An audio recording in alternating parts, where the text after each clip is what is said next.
So this evening, we're out here making a little Vast Motorsports video. I'm working on my buddy Jonathan's Carver 260 cabin cruiser. It's called the Mini Yacht, and it's actually Raisin Cane is the name of this one.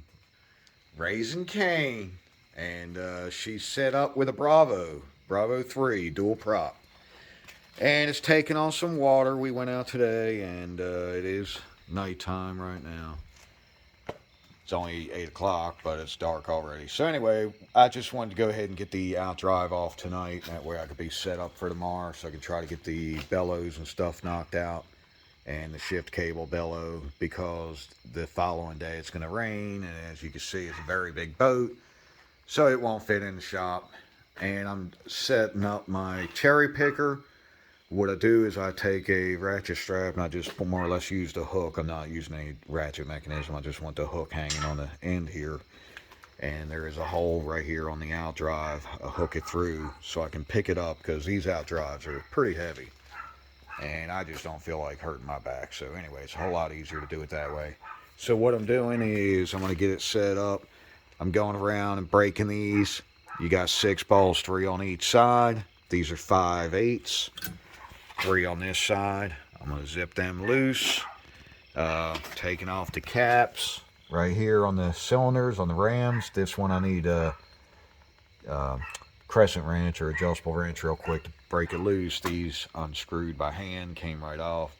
And they're just covers, that black plastic. It's covering this right here. Another 5/8 on the shaft that's going through.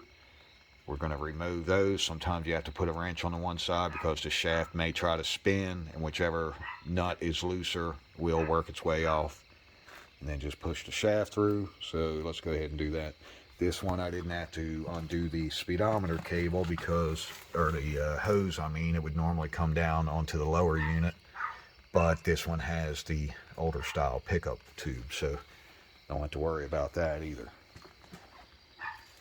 So let's get her broke loose. We got to pull it back a little bit and then undo the shift cable inside here. It's not like an Alpha.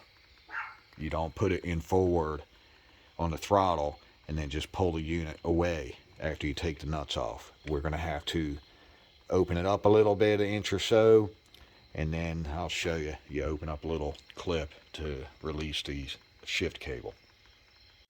Break the nut loose, take the washer off. These little, this boot right here, or not a boot, but this rubber insulator, it's split in half right here. So this is one half, and the other half comes out this side.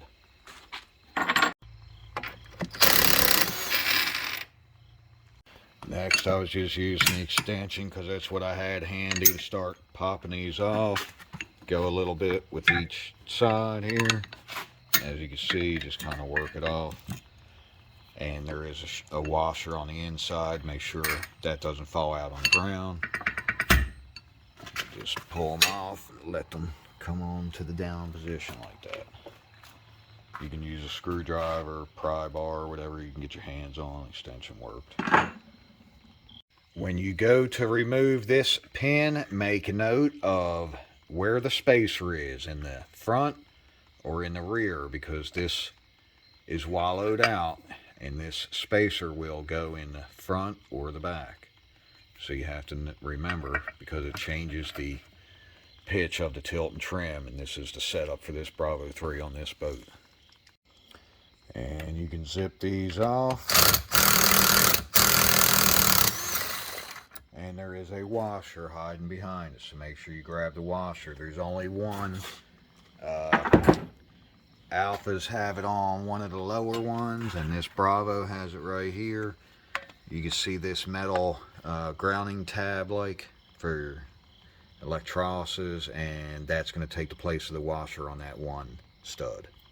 Now, normally I will undo the very last nut and leave it on the stud a little bit, because you may have to grab the outdrive and give it a couple slams up and down, a couple wiggles to get it to separate. Thankfully, this one, as soon as I'm undoing it, is trying to separate now. So I'm going to go ahead and leave this one a little snug. I don't want the oil from the gear lube reservoir to start leaking, there is a check valve right here with a, as the outdrive is pushed on, it opens the valve. And if you only come out just a little bit without letting the valve close all the way, it'll sit here and steady leak all your gear lube out of the reservoir inside.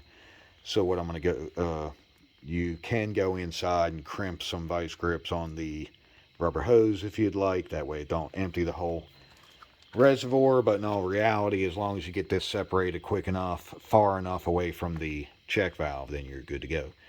But again, you only have so far to go before the shift cable has to be undone. So now I'm going to go ahead and leave that one last nut. I'm going to go ahead and get the cherry picker slid over here and hooked up to the hook. And then I can take that last one off, back it up a little bit. Let's get to it. So now I'm going to show you one of my little Steve-O Vast Motorsports secrets. Here goes the hook of the strap. I'm not actually using the strap. What I did was just took my bolt out right here where my particular hoist happens to have this nice setup with a hook that spins 360 degrees, so you can let the engine spin whichever way you want when you're putting it in. But anyway, so I just take the bolt out and I got the hook up in there and I stick the bolt right through the eye of the hook. So I'm not actually using the strap. I've got a hook like this. I actually just need to find an old ratchet strap that looks rotten and grab the hook off, but for right now. And you just stick the bolt actually through the hook. So she is good to go. And we can lift up a little, hit the air here. Get her up just a little bit, about straight. Now I can take this last bolt off and back her up a little. So I'm going to see if I could show you here. I moved it out just far enough to where that's the little check valve, and now it's not being pushed in, so it didn't make too much of a mess with fluid. Just a little bit ran right there. Now it's time to get this shift cable undone, and I'm not sure what you're going to be able to see here because the light is not on it. Let me see if I can show you. That's the mechanism, that's the cable you see, and on the top side we're going to flip that little piece upwards, and then the cable should lift up out of that whole assembly. So I'm going to see if I can, yeah, I just can't do it. Sorry. So I'm going to lift that one up. And get the cable out.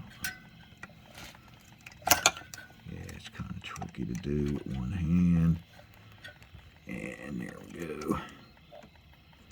Now I need to pull the outdrive away, and that's that. That was pretty simple. Just gave a little tug on the cherry picker here because I have it set up with the hook. Now it's holding the outdrive for me. No breaking my back with the big heavy Bravo 3.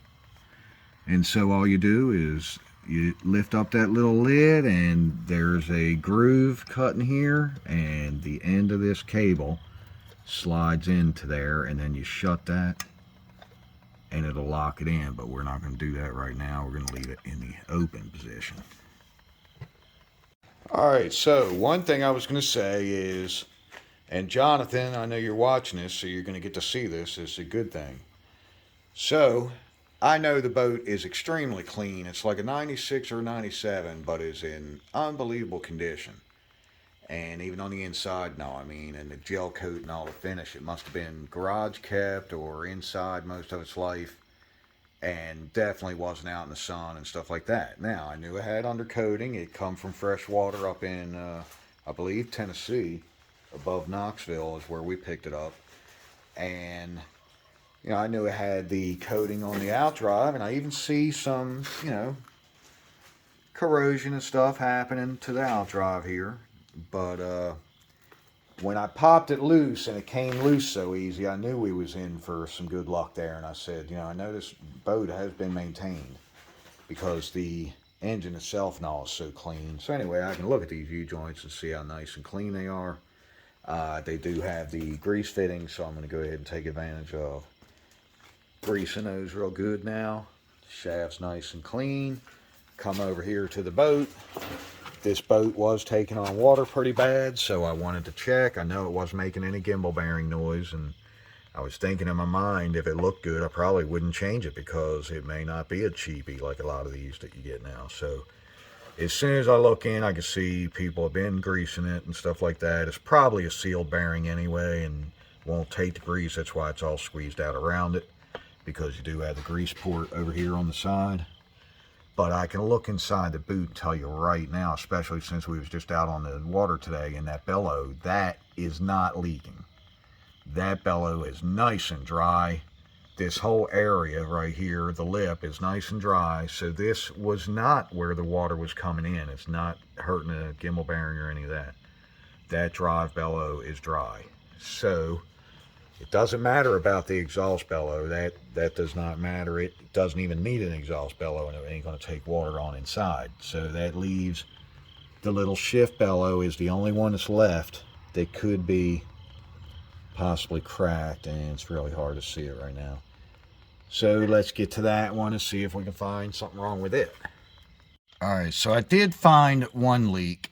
I don't know if it's the only leak, but you can see right there, it's hard to see because of the darkness, but that boot is split. That's the little bellow, the shift cable. And even in this front one, you can see a little hole starting. Now that back one was pretty small, and I could see it, and as soon as I touched it with my finger, it just split wide open. I mean, the boot is so dry. So that little bellow is definitely an issue. So let's get that taken care of. I'm not sure if this is going to be the only leak because it was taking on a lot of water today. I did notice the water pump on the front of the engine was actually weeping out of one of the holes, and it was dripping pretty good, but not to the extent of the water that the boat was taking on.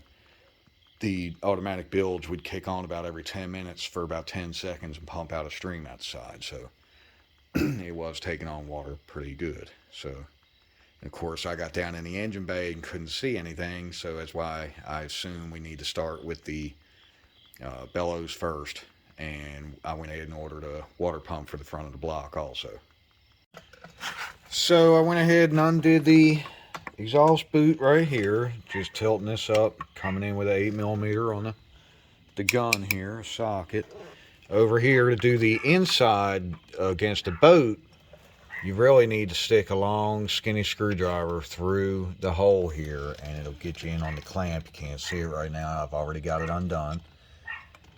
And then on this side, I'm about to take my flexible shaft on the gun here, and I should be able to get these two, as you can see, this one here on the U-joint bellow, and then this one here. Hard to focus, but that's the one on the shift shaft bellow that we are having the issue with as far as the leak, or a leak. You can see a split in it there. Again, it's not wanting to focus. This is why the flexible shaft is so important. You can see how it's getting right up in there. And undo that clamp, no problem. I already did the one for the lower, the shift shaft bellow. You can see it's loose. I'm back out today and I'm working on the engine in the carver. I'm going to go ahead and remove the little air cover here. Give me a little bit more room. What I'm going to do is this lower cable here, that's the shift cable. And I'm going to have to go ahead and take that off and pull the end off, because we have to push the cable all the way through the wall, through the gimbal plate back there, to where we can change the bellow on it. I'll let you see a couple of my special tools I brought up, or what I'm going to call, what I like to bring up is a file, because when I take this piece off the end of the cable, there's usually a burr where this little nut, the barrel nut is, that we're going to unscrew. It usually boogers up the cable, and I don't want it messing up the housing as I slide it through. I also brought an old inside of a cable from another boat with me, because what I'm going to do is tape it to the actual sheathing on this one, and as I pull it through the back of the boat there, this is like my fish tape, and it'll allow me to pull the cable back through the boat, because trust me, you don't want to just pull it out and go outside and think you're going to push it in. They're a pain in the butt. You really want to use a guide wire like that, or a piece of wire, or maybe string or rope or something like that, because when you push the cable in, it's just going to hit straight up against the bell housing back there over the flywheel, and it will not move. So you need something. I've done it with a coat hanger before if I have someone outside, but you really need to know where it's at. I can get down in there, maybe not on, every boat. It makes it a lot simpler to do it this way, because I have took a coat hanger, reached all the way in underneath everything with one little hook on the end, and get lucky enough to hook the cable, and then someone outside has to be pushing it in at the same time. It's a pain. So definitely remember to use a cable as a guide. And the next step, I'm just going to go ahead and remove the nut right here and the little cotter pin right here, and I'll slide this cable out of the two holders. As a matter of fact, you can see it swoops around right here and goes in front of the Y pipe, circles all the way back around out the back of the boat. So it does one big continuous loop. Now I'm gonna grab it right here on the sleeve and break this nut loose. This whole metal piece will spin off also. So I took the end off the cable here. Make sure you put your fingers on both sides of this barrel, because see, it will just fall out. It's just sitting in there, and you do not want to lose that in your engine bay. And see, it has a little hole.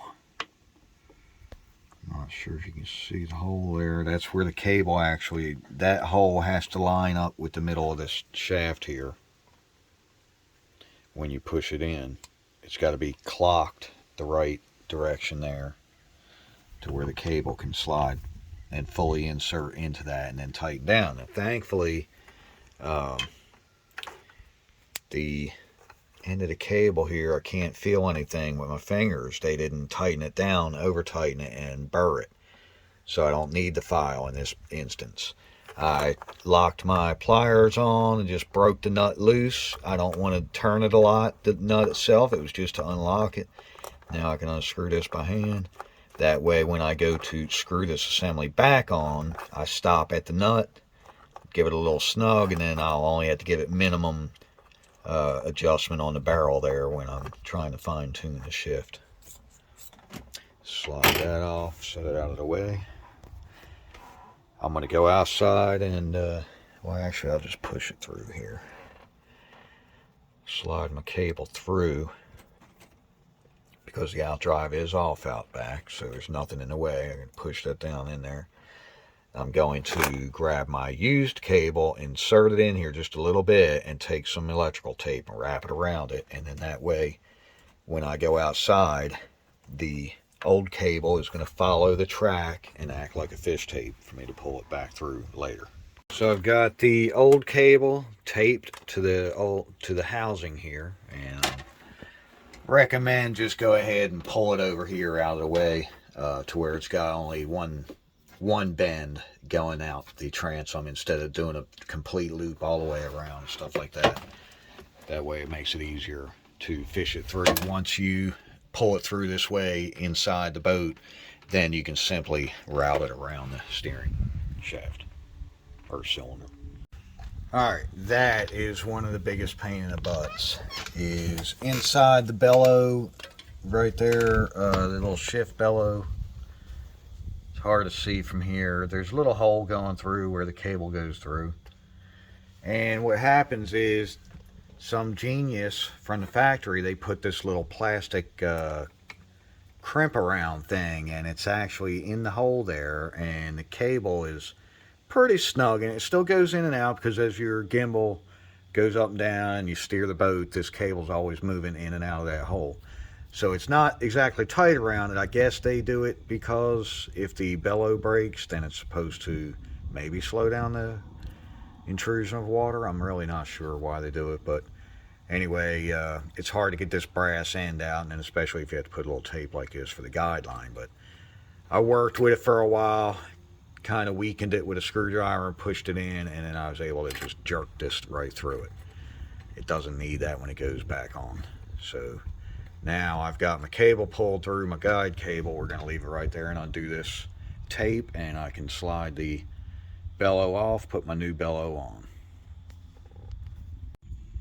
Alright, so one thing I did want to specify, the reason I left the housing on here, you can undo these senders on the sides here and undo the big pin that's in the middle, and of course I have the tools, that's no big deal, but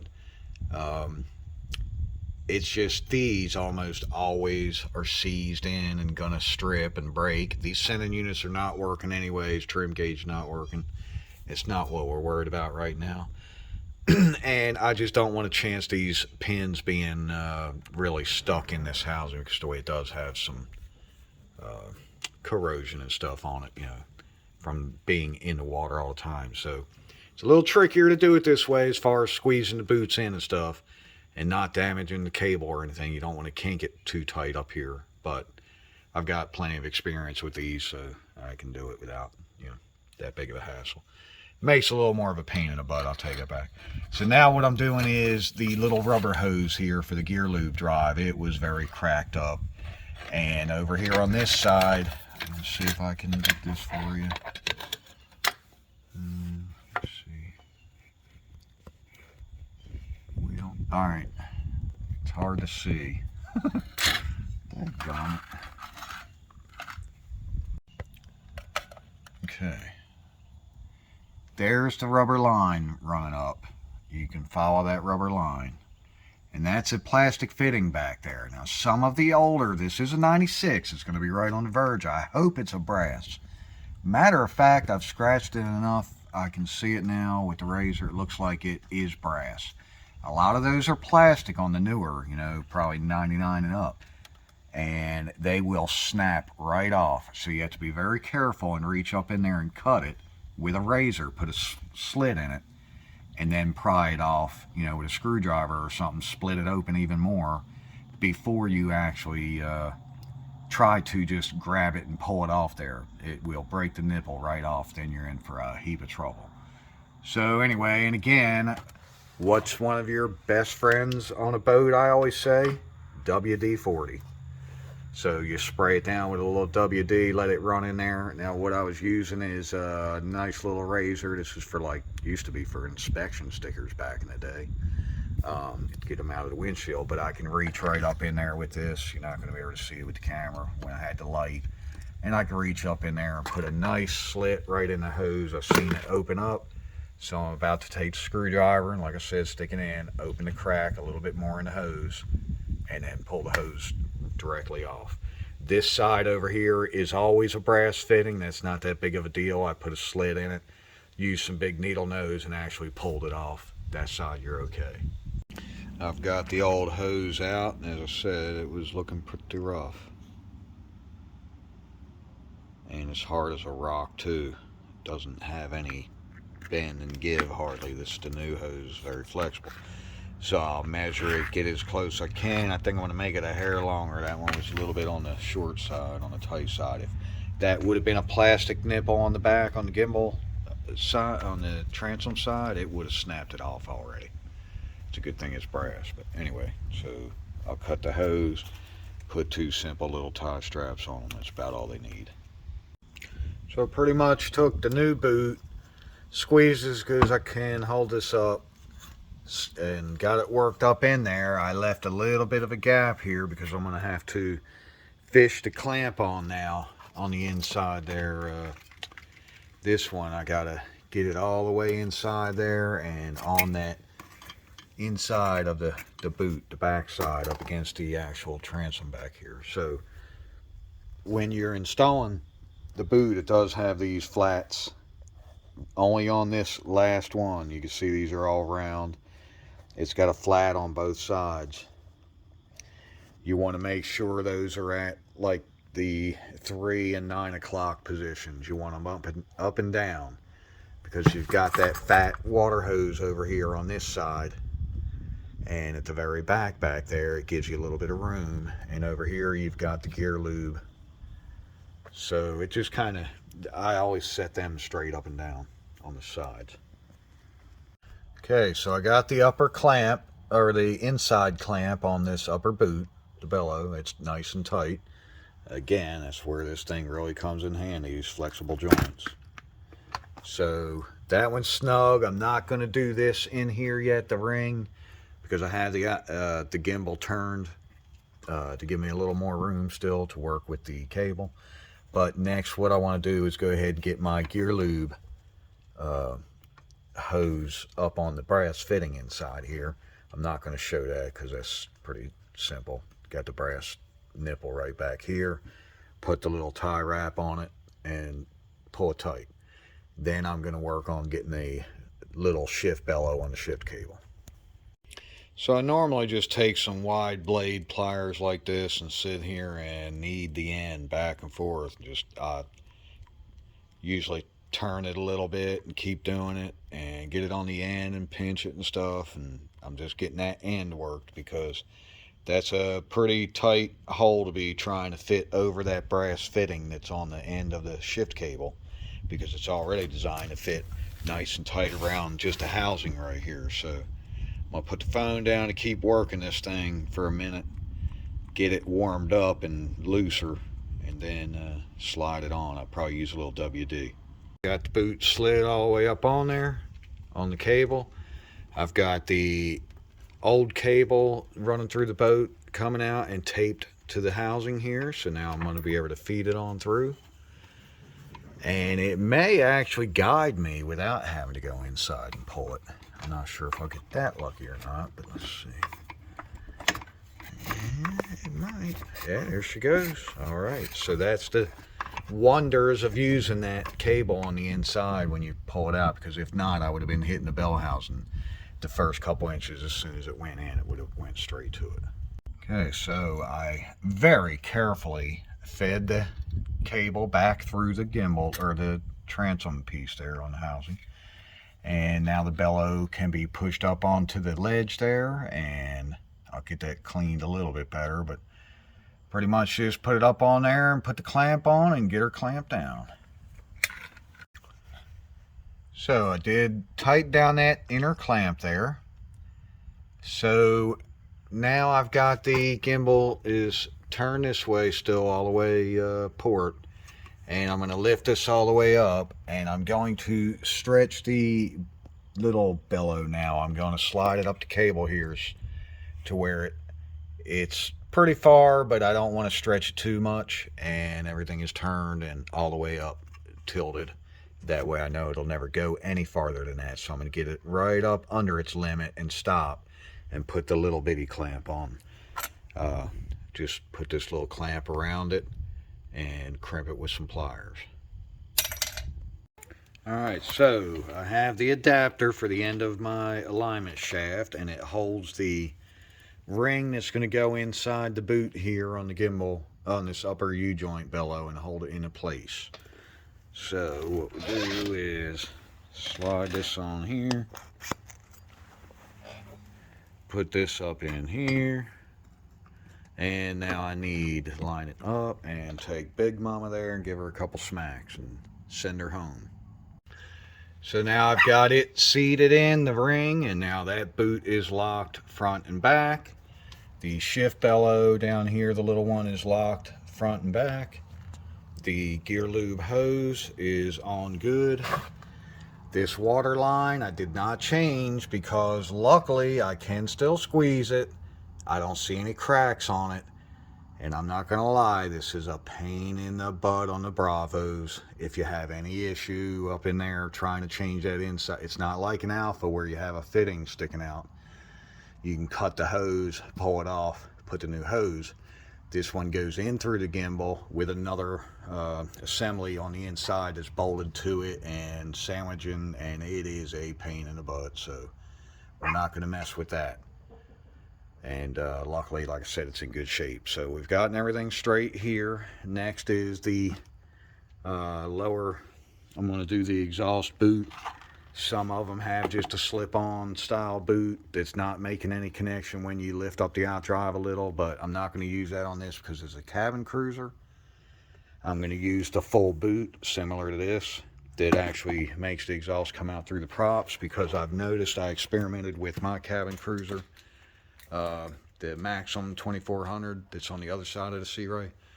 And when I took it out and drove it, I had my top on and the side windows with the windshield, the isinglass in the front, because it was kind of a cooler evening. And the fumes it created were, I guess, the draft, kind of like a pickup truck does. It was pulling the fumes back up into the boat. So I learned then not to run that open boot for the exhaust on a cabin cruiser or a cuddy cabin. I only run it on like an open bow boat or a deck boat, something of that style. So that's something to keep in mind, and that's why I'm going to go back with the full boot on this. So pretty much got everything lined up over there and ready for the outdrive. But I need to replace the big O-ring that goes right here, and there's a big O-ring that goes here around this port. So some idiot used like gasket sealer or something over the O-ring once it was in the groove. So now I have to come along and clean all this off. If you want to use something to hold it in the groove, you just use a little bit of wheel bearing grease or even Vaseline, and that holds it in there fine. You do not put sealer like that all over it and make a nasty mess. So I took my opportunity to go ahead and grease up the two U-joints. They did take quite a few pumps of grease before it started coming out. Wiggle them a little, try to get all the excess out, and then I took a paper towel and just wiped off the big globs, because you don't want it just spinning in there making a big mess inside the boot. And I put my O-rings in both channels here with some grease so they're held into place. And now I replaced my O-rings on the shaft here. Now it's pretty much ready to go in. Are you ready for this, Jasp? Because I'm going to need a hand probably. Alright, so that's the key to using the cherry picker like this. The boat has not moved level. I never changed the level of when I pulled the outdrive out. Everything's still at the same level. All I had to do was push it back in. Thankfully, this one is lined up very nicely. I knew when I took it apart, it fell apart pretty easy. So now what I'm going to do is I just need to hook this shift cable up. I'm getting it under that lip, under that little lid, and into the groove, and shut the lid down on it. And see, I don't have the cable hooked to anything inside right now on the engine, so it allowed, sorry about that, I was trying to watch what I was doing, but it allowed for this to go down into the track very easily, because I could pull the cable in and out. I don't have it hooked to anything inside on the engine. So now it's into place. Double check your O-rings, make sure they look good, and they do. So now I should be able to step back, because I've already got it on the studs, give it a good push, and we'll be locked into place. Matter of fact, I should be able to do it like this. And there we go. Insertion.